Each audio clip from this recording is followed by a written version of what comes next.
లాయర్ల చెలో high court కార్యక్రమంతో high court పరిసరాలతో పాటు old సిటీలోనూ భారీ బందోబస్తు ఏర్పాటు చేశారు. ఎక్కడికక్కడ బారికేడ్లు, ముళ్ల కంచెలను సిద్ధం చేశారు. లాయర్లు ఎక్కడి నుంచి వచ్చినా అడ్డుకునేందుకు అంతా రెడీ చేశారు. ఇప్పటికే హైకోర్టు దగ్గరకు పోలీసులు భారీగా చేరుకున్నారు.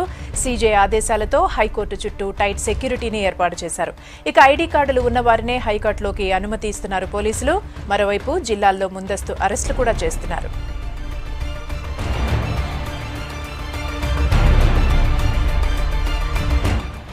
మరోవైపు ఎట్టి పరిస్థితులు ఎదురైనా చెలో హైకోర్టు విజయవంతం చేసి తీరుతామంటున్నారు న్యాయవాదులు. ఎన్ని ఆంక్షలు పెట్టినా హైకోర్టును ముట్టడిస్తామని చెప్తున్నారు. జరిగే పరిణామాలకు సీజేదే పూర్తి బాధ్యత అని కూడా హెచ్చరిస్తున్నారు. న్యాయాధికారుల నియామకాల్లో ఆప్షన్లు ఎత్తేయాల్సిందేనని డిమాండ్ చేస్తున్నారు లాయర్లు.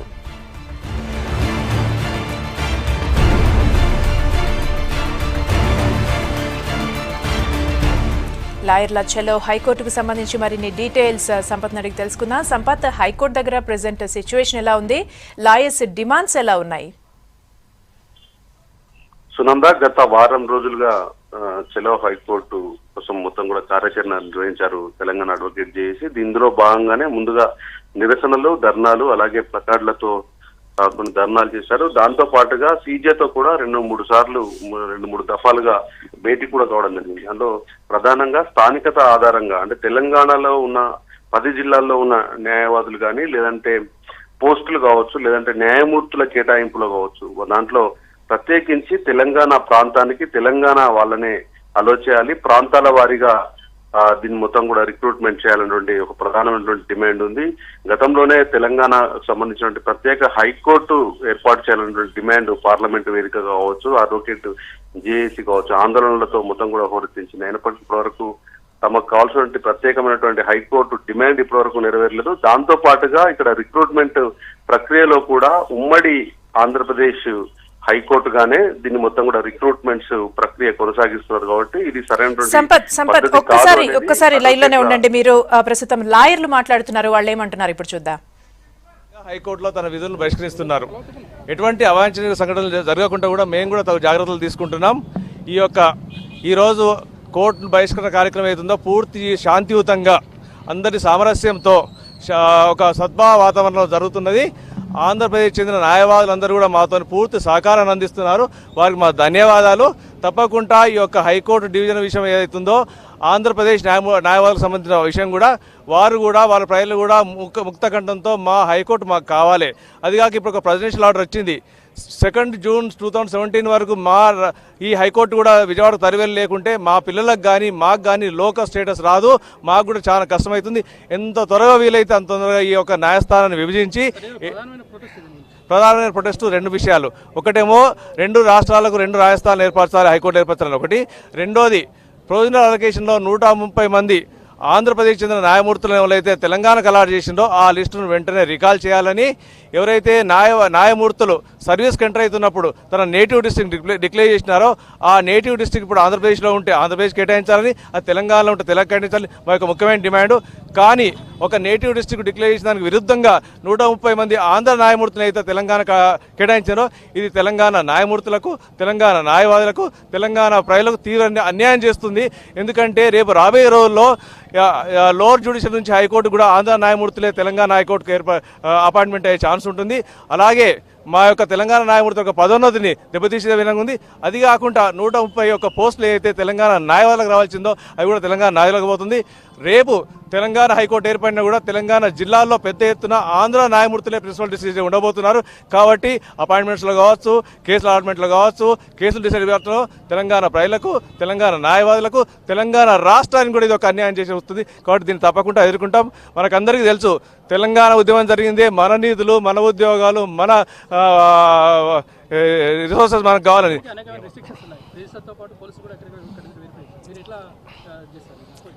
మీకు చెప్పినట్టు ఒకటేమో మాది శాంతియుత ఉద్యమం. హైకోర్టు సంబంధించిన వరకు తెలంగాణ న్యాయవాదులు అలాగే ఆంధ్ర న్యాయవాదులు కలిసి మెలిసి ఈ యొక్క పరస్పర సహకారంతో ఈరోజు హైకోర్టులో పెద్ద ఎత్తున నిధులు బహిష్కరిస్తున్నారు. ఒకటి. రెండోది చెలో హైకోర్టు ఏదైతే ఉద్యమం ఉందో అది తప్పకుండా 11:30కి సిటీ సివిల్ కోర్టు తయారవుతుంది. శాంతియుతంగా తమ యొక్క నిరసనను, తమ యొక్క ఇష్యూస్ను ప్రపంచవ్యాప్తంగా తెలియజేయాలి. ఏదైతే గవర్నమెంట్ ఆఫ్ ఇండియా ఉందో, ఏదైతే సుప్రీంకోర్టు ఉందో, వాళ్ళు కూడా యొక్క మా వాయిస్ను వినాలి. మాకు జరిగే అన్యాయాన్ని సరిదిద్దాలనే ఉద్దేశంతో ఈ యొక్క ర్యాలీ కార్యక్రమం చలో హైకోర్టు కార్యక్రమం ఇవ్వడం జరిగింది. ఇది పూర్తి శాంతియుతంగా ఉంటుంది. ఈరోజు జరిగే తర్వాత ఈరోజు అన్ని భారత ప్రెసిడెంట్స్ కూడా హైదరాబాద్ రాబోతున్నారు. సాయంత్రం మేమందరం ఒక డిసైడ్ చేసుకొని next future course of action రేపటి నుంచి ఎటువంటి కార్యక్రమాలు చేపట్టాలి అనే దాని మీద మా చర్చ జరుగుతుంది. తర్వాత మీరు తదుపరి కార్యాచరణ అనౌన్స్ చేస్తాం. హైకోర్టులో ఇప్పటి నుంచి కూడా స్లోగన్స్ ఇవ్వదని కండిషన్ ఉంది. తప్పకుండా దానికి పట్టుబడే మా యొక్క కార్యక్రమాలు ఉంటాయి. హైకోర్టులో స్లోగన్ ఇవ్వాల్సిన అవసరం లేదు.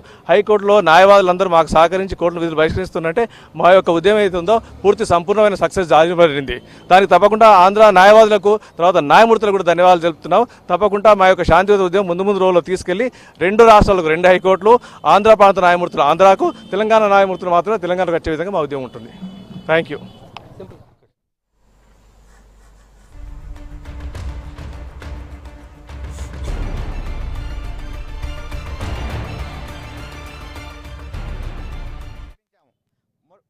ముఖ్యంగా తెలంగాణ రాష్ట్రానికి ప్రత్యేక హైకోర్టు ఏర్పాటు చేయాలని డిమాండ్ ఒకటి.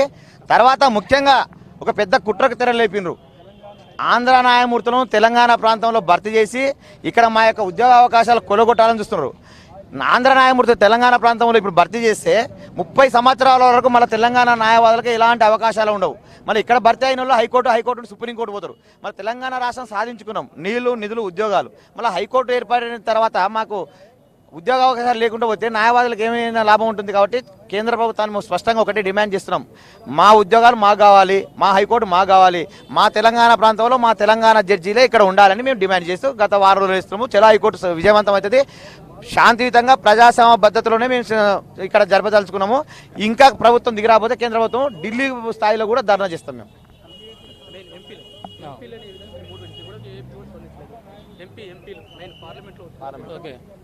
ముందుగా భారత ప్రభుత్వాన్ని మేము కోరేది ఏంటంటే ఏర్పడ్డ చిన్న రాష్ట్రానికి ప్రత్యేక హైకోర్టు ఉండాలని చాలా స్పష్టంగా ఆర్టికల్ 214 ప్రకారం చెప్పడం జరిగింది. ఇలా కేంద్ర ప్రభుత్వం దాన్ని ఇంప్లిమెంట్ చేయమని మేము అడుగుతా ఉన్నాం. రెండోది ఏంటంటే మా ఉద్యోగాలు మేము అడుగుతున్నాం కానీ మేము ఎవరి ఉద్యోగాలు అడగటం లేదు. కానీ ఆంధ్ర ప్రాంత న్యాయమూర్తులు కావచ్చు, ఇలా వచ్చిన పంచాయతీ ఏంటంటే వాళ్ళు ఏం మాట్లాడుతున్నారంటే వాళ్ళ ఉద్యోగాలు వాళ్ళకే కావాలి, మా ఉద్యోగాలు కూడా వాళ్ళకే కావాలంటున్నారు. అసలు పంచాయతీ వచ్చిందే ఉద్యోగాల కాడ, నీళ్ళ కాడ, నిధుల కాడ. కాబట్టి దయచేసి మీరు అర్థం చేసుకోండి ఈ రకమైనటువంటి పరిస్థితి ఎందుకు వస్తూ ఉన్నదో.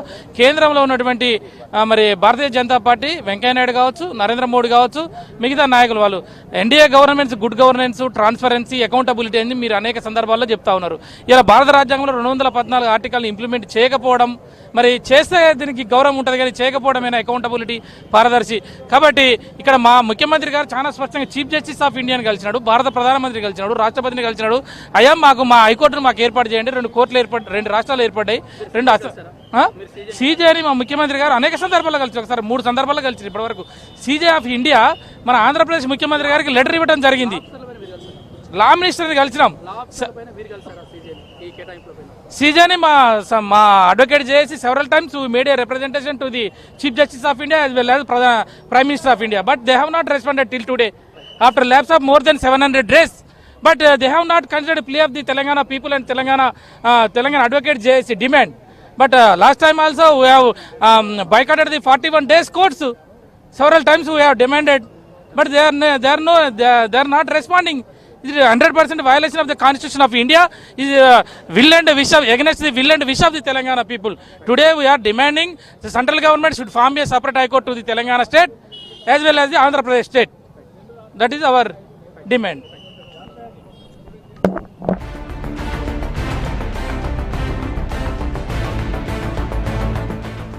మరిన్ని డీటెయిల్స్ సంపత్ అడిగి తెలుసుకుందాం. సంపత్, ఇప్పటి వరకు చూసాం లాయర్లేమో శాంతియుతంగా అలాగే సామరస్యంగా ఎలాగైనా సరే చలో హైకోర్టు చేసి తీరుతామంటున్నారు. మరి అక్కడ సెక్యూరిటీ ఏర్పాట్లన్నీ ఎలా ఉన్నాయి? సాధారణంగా హైకోర్టు పరిసర ప్రాంతాల్లో నిత్యం నిషేధాజ్ఞలు ఉంటాయి. 144 సెక్షన్ అనేది రెగ్యులర్ గా 45 రోజులకు ఒకసారి హైదరాబాద్ కమిషనరేట్ పరిధిలో రెగ్యులేట్ చేయాల్సి ఉంటుంది. అది సర్వసాధారణంగా అన్ని ప్రాంతాల్లో కోర్టులు ఏవైతే హైకోర్టులు ఉన్న ప్రాంతాల్లో ఎక్కువగా వీటిని కంటిన్యూషన్ చేస్తారు. కానీ ఇక్కడ కూడా దాదాపు అంటే నిరసనలు చేస్తున్నారు, దాదాపు ధర్నాలు చేస్తున్న సందర్భంలో మాత్రం మాకు ఎలాంటి అభ్యంతరం లేదు. కానీ హైకోర్టు ముట్టడికి పిలుపునిచ్చారు. దాంతో పాటుగా తెలంగాణ వ్యాప్తంగా ఉన్నటువంటి అడ్వకేట్ల అందరినీ కూడా పిలుపునివ్వడం కొంత లా అండ్ ఆర్డర్ డిస్టర్బెన్స్ జరుగుతుందనేది పోలీసులు భావించారు. దీంతోనే నిన్న ఒక ప్రెస్ నోట్ కూడా రిలీజ్ చేశారు. హైకోర్టు పరిసర ప్రాంతాల్లో భారీ భద్రతను ఏర్పాటు చేస్తున్నారు. దాంతో పాటుగా 144 సెక్షన్ అమల్లో ఉంటుంది.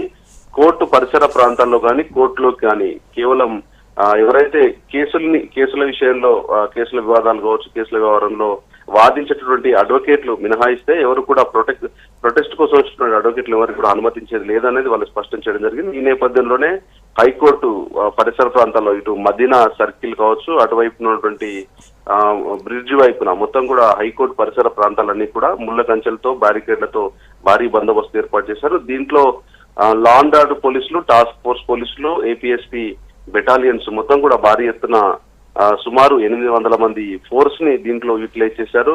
అధికారులను మినహాయిస్తే 800 మంది ఫోర్స్ తో ఎక్కడికక్కడ భారీ ఎత్తున బందోబస్తు ఏర్పాటు చేశారు. ప్రతి బ్యారికేడ్ ఏరియాలో ఒక డీసీపీ స్థాయి, ఏసీపీ స్థాయి అధికారిని మానిటరింగ్ అధికారిగా ఉంచారు. లోపలికి వెళ్లే ముందు అడ్వకేట్లు తమ ఐడెంటిటీ కార్డ్స్ ను షో చేసిన తర్వాతనే వాళ్ళ గుర్తింపు కార్డులను చూసిన తర్వాత లోపలికి అనుమతిస్తున్నారు. ఎందుకంటే ఇప్పటికే చీఫ్ జస్టిస్ నుంచి కూడా ఒక రిక్వెస్ట్ వెళ్ళినట్టుగా పోలీసు ఉన్నతాధికారులు చెప్తున్నారు. వయలేషన్స్ జరిగే అవకాశం ఉంది కాబట్టి పూర్తి స్థాయిలో భద్రత ఏర్పాటు చేయాల్సిన బాధ్యత మీపై ఉందంటూ చీఫ్ జస్టిస్ కూడా చెప్పడం జరిగింది. సో దీంతోనే కొంత పోలీసులు భారీ ఎత్తున బందోబస్తు ఏర్పాటు చేశారు. కానీ మరోవైపు అడ్వకేట్ జేఏసీ పిలుపునిచ్చిన నేపథ్యంలో ఇప్పటికే నగరానికి న్యాయవాదులంతా చేరుకున్నారు కాబట్టి సిటీ సివిల్ కోర్టు ఏదైతే హైకోర్టుకు అతి సమీపంలో కిలోమీటర్ సమీపంలో ఉన్నటువంటి సిటీ సివిల్ కోర్టు వేదికగా అక్కడి నుంచి ర్యాలీగా అడ్వకేట్లు బయలుదేరి రావడానికి సమాయత్తం అవుతున్నారు. సుమారు 12 గంటల ప్రాంతంలో అక్కడి నుంచి ర్యాలీగా బయలుదేరి హైకోర్టు వైపు రానున్నారు. చూడాలి, పోలీసులు ఒకవైపు అడ్డుకుంటున్నారు, మరోవైపు అడ్వకేట్లు ఖచ్చితంగా చెలో హైకోర్టును సక్సెస్ చేసి తీర్తామంటున్నారు. ఇద్దరు వైపు అటు పోలీసులకి ఇటు అడ్వకేట్లకు మధ్య కొంచెం హోరాహోరీగా ఉందని చెప్పొచ్చు. ఎందుకంటే ప్రతిసారి తెలంగాణ ఉద్యమంలో కూడా కొంత దూకుడుగా ఉన్నటువంటి అడ్వకేట్స్ పట్ల కొంత జాగ్రత్తగా ఉండాలనేది పోలీసులు ముందుగానే వివరిస్తున్నారు. కాబట్టి మరోవైపు ముఖ్యంగా లాయర్లు చెప్తున్న విషయం, కేంద్ర ప్రభుత్వం దిగొచ్చే వరకు కూడా మా డిమాండ్స్ నెరవేర్చాలి, దిగొచ్చే వరకు కూడా మేము ఉధృతంగానే చేస్తామంటున్నారు. ఢిల్లీలో సుప్రీంకోర్టు దగ్గర పోరాటం చేయడానికి కూడా సిద్ధమంటున్నారు. మరి ఈ విషయంలో రాష్ట్ర ప్రభుత్వం ఏమైనా జోక్యం చేసుకొని కేంద్ర ప్రభుత్వానికి రికమెండ్ చేసే ఛాన్సెస్ ఎంతవరకు ఉన్నాయి? గతంలో ఒకవైపు తెలంగాణలో అంటే తెలంగాణ మొదటి సెషన్ పార్లమెంట్ సెషన్ మినహాయించిన తర్వాత సెకండ్ పార్లమెంట్ సెషన్ లో కూడా పార్లమెంటరీ వ్యవహారాల ఇన్ఛార్జ్ జితేందర్ రెడ్డి కావచ్చు, లేదంటే మిగతా వాళ్ళు పార్లమెంట్ లో ఉన్నటువంటి ఎంపీలంతా ముక్తకంఠంతో తెలంగాణ ప్రత్యేక హైకోర్టును ఏర్పాటు చేయాలనేది ఒక డిమాండ్ అయితే స్పష్టం చేయడం జరిగింది. వాళ్ళు స్పెసిఫిక్ గా దీనిపైన కొంత హోరాహోరీ చర్చలు కూడా జరిగాయి పార్లమెంట్ లో. దాని తర్వాత కూడా 41 రోజుల పాటు అడ్వకేట్ జేఏసీ ఒక డిమాండ్ కూడా చేస్తూ నిరసనలకు తెరలేపింది. అయినప్పటికీ అప్పుడు వాళ్ళ మాటను పెట్టని చెప్పారు. ఇప్పుడు మీరు చెప్తున్నట్టుగా అడ్వకేట్ చేస్తున్నటువంటి రాష్ట్రంలో చేస్తున్నటువంటి ఆందోళనలకు సంబంధించి మాత్రం అధికారికంగా ఇక్కడ కూడా రాజకీయ పార్టీ నుంచి, అధికార పార్టీ నుంచి ఇక్కడ కూడా స్టేట్మెంట్ అయితే రాలేదు. కానీ వాళ్ళు చేస్తున్న అజిటేషన్స్ కి అప్పుడప్పుడు కొంతమంది నేతలు రావడం, నేతలు వచ్చి సంఘీభావాన్ని మాత్రం గతంలో చేసిన ధర్నాలు కానీ నిరసనలకు సంఘీభావం తెలిపారు. కానీ దీనికి సంబంధించి స్టేట్ గవర్నమెంట్ నుంచి అఫీషియల్ అనౌన్స్మెంట్ కానీ అఫీషియల్ స్టేట్మెంట్ కూడా రాలేదు. కానీ పార్లమెంట్ లో మాత్రం దీనిపైన ప్రత్యేకమైనటువంటి డిమాండ్ ను ఎంపీలు ప్రతి పార్లమెంట్ సెషన్ లో వినిపిస్తూనే ఉన్నారు.